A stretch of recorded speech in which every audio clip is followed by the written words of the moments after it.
कोल्हापूर शहरालगतच्या टेमलाईवाडी उपनगरातील एका उद्यानाची अवस्था पाहिली तर तुम्हालाही धक्का बसेल। इंदिरा गांधी उद्यान नाव उद्यानाचं, पण प्रत्यक्षात मात्र नशेखोरांचा अड्डा बनल्याचं चित्र समोर आलंय। गांजा, दारू आणि अश्लील वर्तनामुळे परिसरातील नागरिक, महिला आणि लहान मुले प्रचंड त्रस्त झाले आहेत। विशेष म्हणजे हाकेच्या अंतरावर शाळा असतानाही प्रशासनाचे याकडे दुर्लक्ष होत असल्याचा आरोप नागरिक करत आहेत। या संपूर्ण प्रकारावर हा खास रिपोर्ट। कोल्हापुरातील टेमलाईवाडी एकेकाळी नागरिकांसाठी विरंगुळ्याचं ठिकाण असलेलं इंदिरा गांधी उद्यान आज मात्र या उद्यानाची ओळखच बदलली आहे।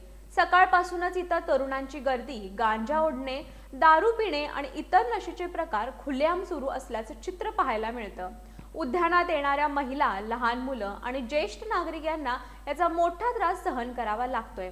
इतकंच नाही तर नशेत असलेले तरुण वारंवार भांडणे, शिवीगाळ आणि आरेरावी करत असल्यानं परिसरात भीतीचं वातावरण निर्माण झालंय। धक्कादायक बाब म्हणजे या उद्यानापासून काही अंतरावरच शाळा असून या प्रकाराकडे स्थानिक प्रशासन आणि लोकप्रतिनिधींचं दुर्लक्ष होत असल्याचा आरोप नागरिक करत आहेत। उद्यान तत्काळ दुरुस्त करून ते सुरक्षित करावं, लहान मुलं, महिला आणि ज्येष्ठांसाठी खुलं करावं, अन्यथा हे उद्यान हटवावं अशी स्थानिकांची मागणी स्पष्ट आहे। आता प्रश्न एकच आहे, नगरसेवक आणि प्रशासन या अवैध प्रकारांवर कारवाई करणार का, की नागरिकांचा मनस्ताप असाच वाढत राहणार?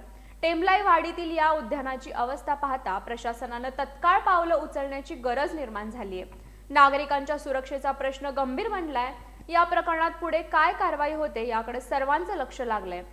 कॅमेरामॅन संदीप दाभाडेसह अजर मुल्ला, कट्टा न्यूज, कोल्हापूर।